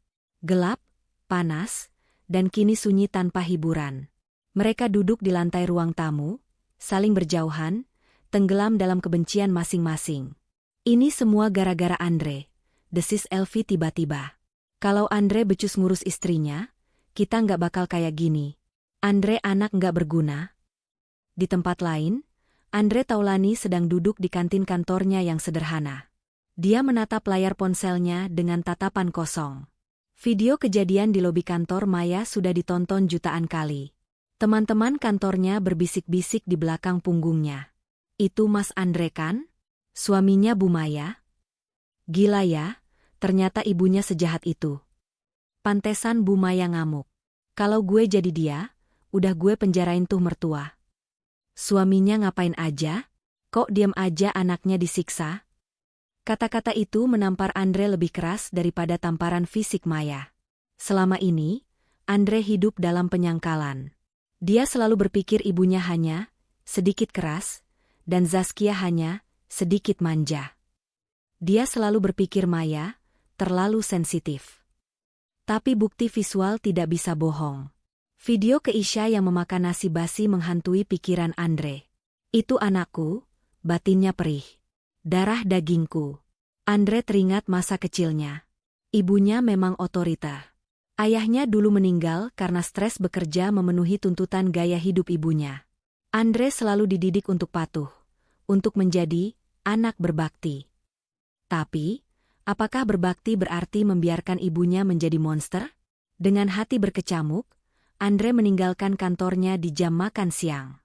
Dia memacu motor bebeknya menuju rumah ibunya. Dia perlu melihat mereka. Dia perlu bicara. Sesampainya di rumah, Andre terkejut melihat pintu gerbang terbuka lebar. Di dalam, rumah tampak seperti kapal pecah. TV hilang, barang-barang berserakan. Dia masuk ruang tamu dan menemukan ibunya, Zaskia, dan Parto sedang duduk melamun. "Mi, ada apa ini?" tanya Andre panik. Melihat Andre datang, Elvi Sukaisih langsung berdiri. Bukannya memeluk anaknya, dia malah memukul dada Andre bertubi-tubi. "Kamu dari mana aja?" "Hah? Istrimu kirim preman buat ambil barang-barang kita. Istrimu permaluin mami di TV. Kamu anak macam apa diam saja ibunya diinjak-injak?" teriak Elvi. Andre menangkap tangan ibunya. "Itu bukan preman Maya, Mi. Itu debt collector. Aku lihat stiker di pagar depan. Itu utang Zaskia, kan?" Zaskia memalingkan wajah, tak berani menatap Andre. "Sama aja," potong Elvi. "Kalau istrimu kasih uang, utang itu lunas. Andre, sekarang kamu harus bertindak. Kamu pergi ke Maya, kamu ancam dia. Bilang kalau dia nggak transfer 1 miliar hari ini juga buat ganti rugi nama baik mami, kamu bakal ambil hak asuh ke Isya." Andre ternganga. "Apa? Hak asuh? Mi, kita nggak punya duit buat makan, gimana mau ngurus ke Isya? Lagian ke Isya disiksa di sini." "Ah, itu cuma cubit sayang," elak Elvi enteng. "Pokoknya kamu harus tekan Maya. Atau kalau perlu, kamu jual ginjal kamu. Atau kamu curi sertifikat rumah ini dari brankas Maya. Kita butuh uang, Andre." Andre mundur selangkah. Dia menatap ibunya dengan tatapan asing. "Jual ginjal? Curi sertifikat? Mami. Mami sadar nggak sih apa yang Mami omongin?" Suara Andre bergetar. "Aku ini anak Mami. Mami nyuruh aku kriminal demi uang. Demi keluarga," bentak Elvi. "Kamu itu investasi Mami. Mami udah capek-capek gedein kamu, masa sekarang Mami susah kamu nggak mau berkorban?" Detik itu, hancurlah sisa-sisa rasa hormat buta Andre pada ibunya. Dia akhirnya melihat kebenaran yang selama ini ditutupi oleh doktrin anak berbakti. Bagi Elvi, Andre bukanlah anak. Andre adalah aset. Andre adalah sapi perah. Dan ketika susu sapi itu kering, sapi itu disuruh menyembelih dirinya sendiri. "Cukup, Mi," kata Andre pelan. Air mata menetes di pipinya. "Aku sadar sekarang. Selama ini aku buta. Aku sia-siakan istri berlian kayak Maya. Aku telantarkan anak sebaik ke Isya, cuma demi membahagiakan orang yang bahkan gak pernah peduli sama kebahagiaanku." "Kamu ngomong apa? Jangan durhaka kamu. Kalau membela kebenaran itu durhaka, biar aku durhaka sekalian," tegas Andre. "Aku nggak akan minta uang ke Maya. Aku nggak akan curi sertifikat. Aku mau pergi. Aku mau perbaiki hidupku yang sudah hancur gara-gara menuruti keserakahan kalian." Andre berbalik badan. "Andre, kalau kamu pergi, jangan pernah balik lagi. Mami coret kamu dari kartu keluarga," ancam Elvi histeris. Andre berhenti sejenak di pintu, tanpa menoleh. "Kartu keluarga itu sudah nggak ada artinya, Mi. Rumah ini, sebentar lagi juga akan diambil ban kalau kalian nggak berubah." Andre melangkah keluar, meninggalkan teriakan ibunya yang memaki-maki. Dia menaiki motornya, tujuannya kini hanya satu. Menemui Maya, bukan untuk meminta uang, tapi untuk menebus dosa. Sore harinya, Andre tiba di rumah pribadi Maya di Pondok Indah. Hujan gerimis turun, seolah mewakili suasana hati Andre yang kelabu. Dia tidak berani mengetuk pintu. Dia hanya berdiri di depan pagar, basah kuyup, menunggu. 1 jam berlalu. Mobil Maya akhirnya tiba. Sopir membukakan gerbang. Maya melihat sosok suaminya yang menyedihkan berdiri di samping pagar, menggigil kedinginan. Maya menurunkan kaca jendela mobil. "Ngapain di situ? Mau bikin drama lagi biar tetangga lihat?" tanya Maya datar. Aku mau bicara, Mai. 5 menit saja. Tolong," suara Andre serak. Maya menatap mata Andre. Tidak ada lagi sorot mata yang membela diri atau arogan. Yang ada hanya kehampaan dan penyesalan yang dalam. Maya menghela napas. Dia memberi isyarat pada satpam rumah untuk membuka pintu kecil. "Masuk. Keringkan badanmu di teras belakang. Aku temui di sana. Jangan masuk ke ruang utama, aku nggak mau kuman dari luar masuk ke area ke Isya." Kata-kata itu tajam, tapi Andre menerimanya. Dia memang membawa kuman masalah.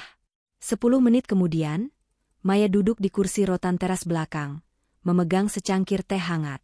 Andre duduk di kursi seberangnya, sudah berganti pakaian dengan kaos bekas tukang kebun yang dipinjamkan pembantu, handuk melingkar di lehernya. Bicara, perintah Maya. Andre menunduk, menatap lantai. Aku udah lihat videonya. Aku minta maaf, Mai. Aku tahu maafku nggak ada harganya sekarang. Aku gagal jadi suami, aku gagal jadi bapak. Ya, kamu memang gagal, sahut Maya tanpa basa-basi. Terus? Tadi aku pulang ke rumah Mami. Mereka menyuruhku mencuri sertifikat rumah ini. Mereka menyuruhku memerasmu. Alis Maya terangkat sebelah. Oh, terus kenapa kamu nggak lakukan? Lumayan kan kalau berhasil? Aku nggak bisa, Mai. Aku jijik. Aku jijik sama mereka, dan aku lebih jijik sama diriku sendiri yang selama ini membiarkan mereka menyetir hidupku. Aku sadar, rumahku bukan di sana. Rumahku adalah kamu dan Keisha. Tapi aku tahu aku udah bakar rumah itu. Andre mengangkat wajahnya, air mata mengalir deras. Aku siap dicerai, Mai. Aku pantas dibuang. Tapi tolong, izinkan aku tetap ketemu Keisha. Aku janji aku nggak akan bawa dia ke Mami lagi. Aku mau nebus dosaku ke anakku. Maya menatap Andre lama. Dia mencari kebohongan, tapi tidak menemukannya. Andre yang di depannya ini adalah Andre yang sudah hancur lebur egonya. Maya meletakkan cangkir tehnya, lalu mengambil sebuah map dari meja di sebelahnya. Aku belum memasukkan gugatan cerai ke pengadilan, kata Maya pelan. Mata Andre terbelalak, ada secercah harapan. Belum? Belum. Tapi bukan berarti aku memaafkanmu. Aku menunda demi Keisha. Dia masih butuh figur ayah, meskipun ayahnya bodoh sepertimu. Tapi Maya menyodorkan map itu. Kalau kamu mau kesempatan kedua, tanda tangani ini. Andre membuka map itu. Judulnya tebal dan jelas. Perjanjian pasca nikah, Post-Nuptial Agreement. Baca poin-poinnya, perintah Maya. Andre membaca dengan tangan gemetar. Pemisahan harta total. Mulai hari ini, harta Maya adalah milik Maya, harta Andre adalah milik Andre. Andre tidak berhak sepeser pun atas aset Maya. Larangan subsidi. Andre dilarang keras memberikan uang, barang, atau aset apapun yang berasal dari penghasilan rumah tangga kepada Elvi Sukaisi, Zaskia Gotik, dan keluarganya. Jika Andre ingin memberi, harus dari sisa uang pribadinya setelah kewajiban nafkah anak terpenuhi. Hak asuh dan akses. Jika Andre melanggar poin 2, atau jika Andre ketahuan membawa Keisha bertemu Elvi tanpa izin Maya, maka Andre setuju untuk diceraikan seketika dan kehilangan hak asuh penuh atas Keisha tanpa tuntutan apapun. Kemandirian, Andre wajib mencari pekerjaan tambahan atau usaha untuk menafkahi dirinya sendiri. Maya tidak akan lagi menanggung biaya hidup pribadi Andre, rokok, bensin, hobi. Ini syarat mutlak, kata Maya dingin. Kamu tanda tangan, kita coba perbaiki pelan-pelan demi Keisha. Tapi ingat, Andre, 1 rupiah saja uangku mengalir ke ibumu, atau 1 detik saja kamu biarkan ibumu menyakiti Keisha lagi, kertas ini akan jadi tiketmu menuju neraka. Andre menatap kertas itu, lalu menatap Maya. Dia membayangkan wajah ibunya yang serakah, dan wajah Keisha yang ketakutan. Pilihan itu sebenarnya mudah, tapi berat bagi seorang anak yang seumur hidup didoktrin untuk berbakti buta. Namun, bayangan Keisha memakan nasi basi menghapus keraguannya. Mana pulpennya? Tanya Andre tegas. Maya menyodorkan pulpen mahal miliknya. Tanpa ragu lagi, Andre Taulani membubuhkan tanda tangannya di atas materai. Goresan tinta itu memutus rantai parasit yang selama ini membelenggunya. Aku tanda tangan, Mai. Aku pilih istri dan anakku. Maya mengambil kembali map itu, memeriksanya, lalu menutupnya. Ekspresinya masih datar, tapi bahunya sedikit rileks. Bagus. Sekarang masuk ke dalam. Keisha ada di ruang TV. Jangan nangis di depan dia. Jadilah bapak yang kuat, bukan bapak yang cengeng. Andre mengangguk, menghapus air matanya. Dia berdiri, melangkah masuk rumah yang hangat dan terang itu, meninggalkan masa lalunya yang gelap di luar pagar bersama hujan yang semakin deras. Di seberang kota, di rumah gelap tanpa listrik, Elvi Sukaisi dan Zaskia Gotik sedang menunggu Andre pulang membawa uang, tidak menyadari bahwa sapi perah mereka baru saja melepaskan diri dari kandang selamanya. Langit Jakarta sore itu mendung pekat, seolah ikut berduka atas nasib penghuni rumah mewah di Jakarta Selatan itu. Namun, bagi Elvi Sukaisi, mendung itu adalah pertanda kiamat kecil. Sudah 2 hari Andre tidak pulang. Telepon tidak diangkat, pesan tidak dibalas. Stok makanan benar-benar habis. Zaskia Gotik hanya bisa menangis di pojok sofa karena kelaparan dan kepanasan. Sementara Parto Patrio mondar-mandir gelisah seperti cacing kepanasan. Parto tahu sesuatu yang tidak diketahui orang lain, dan ketakutannya semakin memuncak setiap kali mendengar suara motor lewat depan rumah. Tiba-tiba, suara deru mobil terdengar kasar berhenti di depan gerbang. Bukan 1, tapi 3 mobil SUV hitam. "Itu Andrea?" tanya Elvi penuh harap. Matanya berbinar. Pasti dia bawa uang. Pasti dia bawa makanan. Namun, harapan itu hancur berkeping-keping saat gerbang didorong paksa hingga engselnya berdecit ngilu. Sekerombolan pria berbadan kekar turun. Mereka bukan debt collector pinjol recehan seperti kemarin. Ini kelas berat. Mereka membawa linggis dan palu besar. Di depan mereka, seorang pria berjas rapi namun berwajah bengis melangkah maju. "Keluar semua!" teriak pria itu menggunakan pengeras suara toa. Elvi, Zaskia, dan Parto berlari ke teras dengan gemetar. "Ada apa ini, Pak?" "Jangan teriak-teriak. Ini kawasan elit," bentak Elvi, mencoba mengeluarkan sisa-sisa kewibawaannya yang sudah pudar. Pria berjas itu tertawa meremehkan. "Elit? Rumah ini sudah jadi milik kami per hari ini." "Sembarangan. Ini rumah menantu saya, Maya Estianti," seru Elvi. "Oh, sertifikatnya memang dulu atas nama Maya. Tapi sudah dibalik nama dan digadaikan 3 bulan lalu oleh orang yang memegang surat kuasa penuh. Dan karena bunga tidak dibayar, kami eksekusi sekarang." Elvi melongo. "Siapa? Siapa yang gadain? Sertifikatnya ada di brankas." Pria itu menunjuk ke arah Parto Patrio yang sedang berusaha mengendap-endap kabur lewat samping rumah. "Tuh, Bapak Parto Patrio. Dia yang datang ke kantor kami bawa sertifikat asli dan surat kuasa. Dia pinjam 2 miliar untuk judi bola dan kalah total." Jantung Elvi serasa berhenti berdetak. Dia menoleh perlahan ke arah menantunya. Zaskia menjerit histeris. "Parto, kamu nyuri sertifikat?" Zaskia berlari menerjang suaminya, memukuli kepala Parto dengan membabi buta. "Ampun, Yang. Aku hilaf. Aku pikir bakal menang judi, terus uangnya bisa buat kita senang-senang, sertifikatnya ditebus lagi. Malah kalah." Parto meringkuk melindungi kepalanya. "Dasar maling. Maling di rumah sendiri." Elvi ikut memukuli Parto dengan gagang sapu. "Cukup dramanya," potong pria berjas itu. Dia memberi isyarat pada anak buahnya. "Kosongkan rumah ini dalam waktu 30 menit. Apapun yang masih ada di dalam setelah 30 menit, kami bakar." "Tunggu, Pak. Kami mau tinggal di mana?" Elvi memohon, berlutut di kaki pria itu. "Tolong kasih waktu. Saya hubungi Maya. Maya pasti bayar." "Maya Estianti sudah kami hubungi tadi pagi," jawab pria itu dingin. "Beliau bilang, beliau tidak mengakui transaksi ini, tapi beliau juga tidak keberatan rumah ini diambil karena beliau sudah tidak mau berurusan dengan penghuninya. Beliau sudah ikhlas." Kata-kata, "beliau sudah ikhlas," terdengar seperti vonis mati. Maya benar-benar sudah membuang mereka. Maya membiarkan rumah seharga miliaran itu lepas begitu saja daripada harus menolong mertuanya.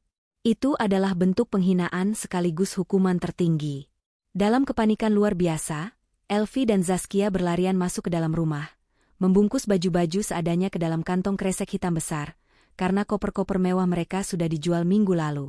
Tepat 30 menit kemudian, mereka berdiri di trotoar jalanan aspal yang panas. Gerbang rumah mewah itu digembok dengan rantai besar dari luar. Di atas pagar, tertempel stiker merah menyala, "Disita." Elvi Sukaisi menatap istana yang dulu ia banggakan. Kini dia berdiri di pinggir jalan, memegang kantong kresek berisi daster, perut lapar, tanpa uang, dan tanpa harga diri. Hujan mulai turun rintik-rintik, menyamarkan air mata keputusasaan di wajah keriputnya. Malam itu, nasib membawa mereka ke sebuah kawasan kumuh di pinggiran Jakarta Timur. Parto, yang merasa bersalah, dan takut dipukuli warga jika ketahuan menipu mertua, berhasil menemukan sebuah kamar kontrakan petak sempit. Kamar itu berukuran 3x3 meter. Dindingnya lembab berjamur, lantainya semen kasar yang retak-retak. Baunya campuran antara apek kasur tua dan got yang menggenang di depan pintu. Tidak ada AC, hanya kipas angin kecil yang berdebu. Kamar mandi ada di luar, dipakai bergantian dengan 10 penghuni kontrakan lainnya. Mami nggak mau tidur di sini. Elvi menjerit saat melihat kecoa melintas di dekat kakinya. Ini tempat sampah. Kita ini Ningrat, Zaskia. Kita biasa tidur di kasur king coil. Zaskia gotik melempar kantong kreseknya ke lantai dengan kasar. Wajahnya masam, penuh kebencian. Dia menatap ibunya dengan tatapan yang belum pernah dilihat Elvi sebelumnya. Sadar diri dong, Mi. Ningrat dari Hong Kong, bentak Zaskia. Kita ini gembel sekarang. Dan ini semua salah Mami. Salah Mami? Kok nyalahin Mami? Elvi terkejut dibentak anak kesayangannya.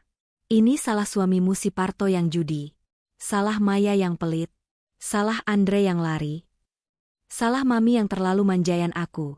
Teriak Zaskia, melontarkan logika yang menyakitkan. Coba kalau dulu Mami suruh aku kerja, gak cuma diajarin morotin duit ke Andre, aku gak bakal kayak gini. Mami yang bikin aku jadi parasit bodoh. Zaskia, kamu ngomong apa? Nak, Mami sayang kamu. Elvi mencoba meraih tangan anaknya. Zaskia menepis tangan ibunya kasar. Sayang, Mami cuma jadiin aku boneka buat pamer ke teman-teman arisan Mami. Sekarang pas duit habis, Mami jadi beban buat aku. Zaskia mengambil tas kecilnya yang berisi sedikit baju dan sisa kosmetik. Dia melangkah menuju pintu. Mau kemana kamu? Tanya Elvi panik. Aku mau pergi. Temanku ada yang mau nampung aku di apartemennya, tapi cuma sendiri. Nggak boleh bawa orang tua rewel, apalagi suami penjudian. Kamu mau ninggalin Mami di sini? Sama Parto? Mata Elvi terbelalak. Mami tua, Zas. Mami sakit-sakitan. Siapa yang ngurus Mami? Urus diri sendirilah, katanya mantan orang kaya. Zaskia mendengus sinis. Lagian ada Mas Parto tuh. Minta tolong sama menantu kesayangan Mami yang udah habisin rumah itu.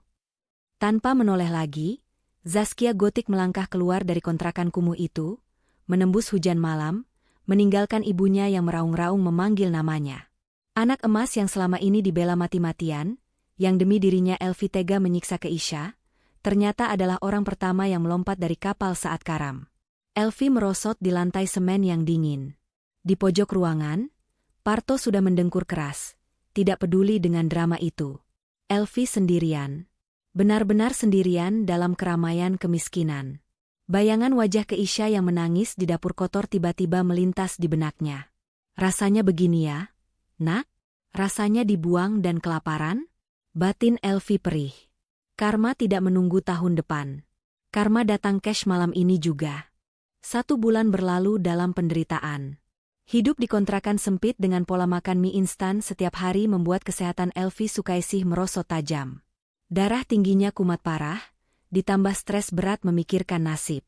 Puncaknya terjadi di suatu pagi. Saat hendak mencuci baju di kamar mandi umum, Elvi terpeleset karena pusing yang hebat. Dia jatuh, kepalanya membentur bak mandi.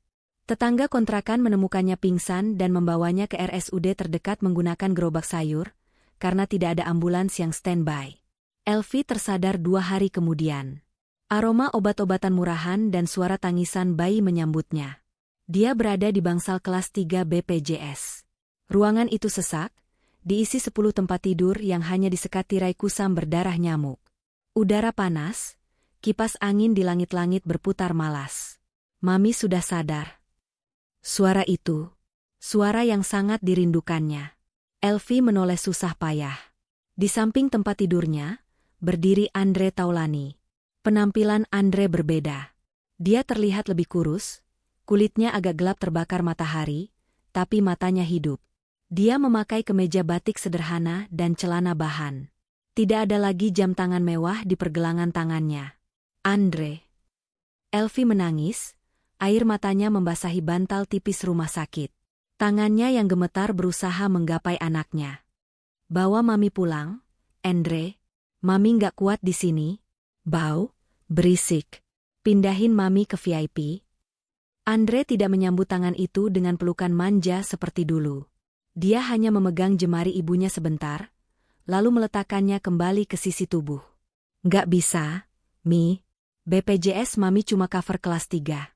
Aku nggak punya uang buat nambahin ke VIP, jawab Andre datar. Minta Maya. Maya kan kaya. Bilang Mami sakit keras. Dia pasti kasihan. Andre menggeleng tegas. Maya nggak akan datang. Dan aku nggak akan minta sepeser pun sama dia. Itu perjanjian kami. Kamu tega lihat ibumu kayak gini? Ini konsekuensi, Mi. Selama sebulan ini aku kerja keras. Pagi aku ngantor, malam aku jadi ojek online buat kumpulin uang. Uang hasil ngojek itu yang aku pakai buat beli obat Mami yang nggak dicover BPJS, sama buat bayar tunggakan kontrakan Mami.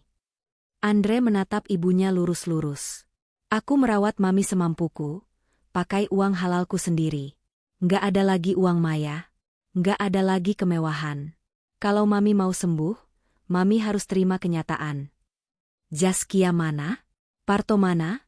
Tanya Elvi lirih, menyadari anak emasnya tidak ada. Zaskia? Dia sibuk jadi simpanan orang di Bali, Mi. Pas aku telepon bilang Mami stroke ringan, dia cuma bilang, titip salam, lalu matikan HP. Parto? Dia kabur dikejar rentenir lain. Hati Elvi remuk redam. Keisha cucuku. Bisik Elvi. Dia kangen Oma kan? Bawa dia ke sini. Andre menghela napas panjang. Wajahnya menunduk sedih. Keisha nggak mau, Mi. Kemarin aku tanya, Keisha mau jenguk Oma nggak? Mami tahu dia jawab apa? Dia gemetar, Mi. Dia ketakutan. Dia bilang, Keisha takut dipukul Oma lagi. Trauma itu dalam banget, Mi. Andre menatap ibunya dengan tatapan nanar. Mami kehilangan cucu yang paling tulus, demi membela anak yang membuang Mami. Sekarang, nikmatilah masa tua Mami dengan penyesalan itu. Aku akan tetap jenguk Mami seminggu sekali, bawain buah, bayar iuran BPJS. Tapi cuma itu baktiku. Hatiku sudah mati buat Mami. Andre meletakkan kantong kresek berisi jeruk dan roti tawar di meja kecil, lalu berbalik pergi. Elvi Sukaisih menatap punggung anaknya menjauh. Di tengah hiruk-pikuk bangsal kelas 3 yang bising itu, dia merasa sunyi yang mencekam. Dia menangis tanpa suara, meratapi nasi basi yang dulu ia berikan pada Keisha, yang kini seolah menjadi makanan rohaninya sehari-hari. Pahit, keras, dan tak tertelan. 5 tahun kemudian, sebuah gedung pertunjukan seni di Jakarta Pusat dipenuhi tepuk tangan meriah. Cahaya lampu sorot terfokus ke tengah panggung, di mana sebuah grand piano hitam mengkilap berdiri megah. Seorang remaja berusia 15 tahun, tampan dengan setelan jas tuxedo hitam, berdiri membungkuk hormat kepada penonton. Keisha Alvaro. Dia baru saja menyelesaikan konser tunggal pianonya membawakan Nocturne karya Chopin dengan sempurna. Jari-jarinya menari di atas tuts piano dengan emosi yang mendalam, mengubah rasa sakit masa lalu menjadi alunan nada yang menyentuh hati. Di barisan paling depan, VVIP, Maya Estianti berdiri sambil bertepuk tangan paling keras. Matanya berkaca-kaca karena bangga. Di sebelahnya, duduk suami barunya, seorang pengusaha tambang yang berwibawa dan sangat menyayangi Keisha seperti anak sendiri. Namun, di barisan agak belakang, di kursi reguler, duduk Andre Taulani. Rambutnya sudah mulai memutih, wajahnya menunjukkan guratan kerja keras. Dia datang sendirian. Dia membeli tiket itu dengan menabung selama 2 bulan dari hasil kerjanya sebagai manajer operasional di sebuah perusahaan logistik kecil. Andre menatap putranya di panggung dengan perasaan campur aduk. Bangga luar biasa, tapi juga sadar bahwa dia tidak lagi menjadi pusat dunia Keisha. Setelah konser selesai, di belakang panggung, Keisha sedang dikerubuti teman-temannya yang memberi selamat. Maya memeluknya erat. Bunda bangga banget sama kamu, Nak. Permainanmu tadi indah sekali. Puji Maya. Makasih, Bunda. Ini semua karena Bunda selalu dukung aku. Jawab Keisha tersenyum lebar. Senyum yang lepas, tanpa bayang-bayang ketakutan. Andre mendekat ragu-ragu. Dia membawa sebuah buket bunga mawar sederhana. Keisha. Sapa Andre pelan. Keisha menoleh.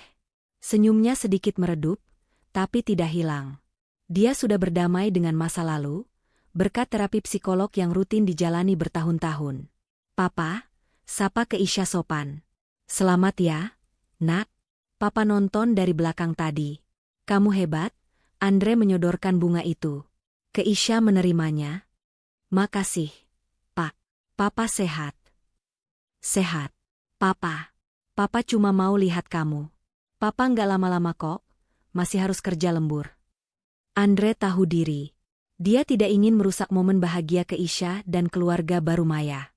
Maya menatap Andre dari kejauhan. Ada anggukan kecil di antara mereka. Anggukan tanda hormat antar dua orang tua yang sudah berpisah jalan namun sepakat demi anak. Maya melihat perubahan Andre. Mantan suaminya itu kini hidup sederhana di sebuah rumah tipe 36, menyicil motor sendiri, dan rutin mengirim uang nafkah untuk Keisha. Meski jumlahnya tidak seberapa dibanding kekayaan Maya, tapi itu uang harga diri Andre. Papa pulang dulu ya. Teruslah bersinar. Nak, ucap Andre, menepuk bahu Keisha canggung, lalu berbalik pergi. Keisha memandangi punggung ayahnya. Dia tidak benci, tapi dia tahu, pahlawan dalam hidupnya hanyalah bundanya. Kisah ini ditutup dengan dua pemandangan yang sangat kontras. Terpisah jarak namun terhubung oleh benang merah karma. Skene 1, Panti Werda Kasih Bunda. Di pinggiran kota, di sebuah panti sosial milik pemerintah yang sederhana, seorang wanita tua duduk di kursi roda di beranda. Rambutnya putih semua, tubuhnya kurus kering, dan separuh wajahnya miring akibat serangan stroke kedua. Elvi Sukaisih. Tidak ada lagi daster sutra, tidak ada lagi perhiasan emas, tidak ada lagi durian musangking. Yang ada hanya bubur hambar jatah panti dan baju sumbangan donatur. Di ruang tengah panti, televisi menyala menayangkan program infotainment. Beritanya tentang pengusaha sukses Maya Estianty terima penghargaan Woman of the Year, didampingi putra pianis berbakat, Keisha Alvaro. Mata Elvi yang rabun menatap layar itu. Dia melihat Maya yang cantik, anggun, dan berwibawa. Dia melihat Keisha yang tumbuh menjadi pemuda tampan dan sukses. Seorang perawat panti lewat membawakan obat. Bu Elvi, lihat tuh di TV. Katanya ibu dulu mertuanya Bu Maya ya? Kok bisa sih Bu Maya sukses gitu tapi ibu di sini? Tanya perawat itu polos, tanpa bermaksud menyindir, tapi menusuk hati. Elvi mencoba bicara, tapi bibirnya keluh. Lidahnya kaku. Hanya air mata yang mengalir deras di pipinya yang keriput. Dia ingin berteriak bahwa dia menyesal. Dia ingin memutar waktu ke hari di mana dia membiarkan Keisha kelaparan. Andai saja dulu dia memeluk Keisha, andai saja dia bersyukur punya menantu sebaik Maya, mungkin hari ini dia sedang duduk di sofa empuk, dipijat, dan menikmati masa tua yang bahagia. Tapi penyesalan selalu datang terlambat. Zaskia tidak pernah berkunjung. Kabarnya Zaskia sekarang terlilit utang di Bali dan menjadi buronan polisi. Parto entah di mana. Andre datang sebulan sekali, tapi hanya 10 menit, sekadar kewajiban. Elvi Sukaisi menghabiskan sisa hidupnya menatap layar kaca, menonton kebahagiaan orang-orang yang dulu ia sia-siakan, sambil memeluk kehampaan yang ia ciptakan sendiri. Skene 2, Restoran Bintang 5, Jakarta. Di waktu yang sama, di sebuah private room restoran mewah dengan pemandangan lampu kota Jakarta, City Light. Maya Estianty mengangkat gelas champagne, tanpa alkoholnya. Di sekeliling meja bundar itu duduk orang-orang terkasihnya. Suami barunya, Keisha, dan kedua orang tua Maya yang datang dari Surabaya. Untuk Keisha, ucap Maya tersenyum. Selamat atas konser pertamamu. Untuk Bunda, balas Keisha, mendentingkan gelas jusnya. Terima kasih sudah menyelamatkan Keisha. Maya menatap putranya dalam-dalam. Ingatan tentang dapur kotor dan nasi basi itu sesekali masih mampir, tapi tidak lagi menyakitkan. Itu menjadi pengingat betapa kuatnya mereka bertahan. Maya melihat keluar jendela kaca, menatap gemerlap kota Jakarta. Dia tahu di suatu tempat di luar sana, masa lalunya, Elvi dan keluarga Andre, sedang menuai apa yang mereka tanam. Maya tidak merasa perlu membalas dendam lebih jauh. Melihat mereka hancur karena ulah sendiri sudah cukup. Kebahagiaannya saat ini adalah balas dendam terbaik. Bunda mikirin apa? Tanya ke Isya. Maya tersenyum, menggeleng pelan. Nggak mikirin apa-apa, nak. Bunda cuma bersyukur. Makanan di depan kita enak, dan yang paling penting, kita makan bersama dengan hati yang tenang. Mereka tertawa, menikmati hidangan steak wagyu yang lezat. Tidak ada lagi kelaparan. Tidak ada lagi ketakutan. Keadilan telah ditegakkan dengan cara Tuhan yang sempurna.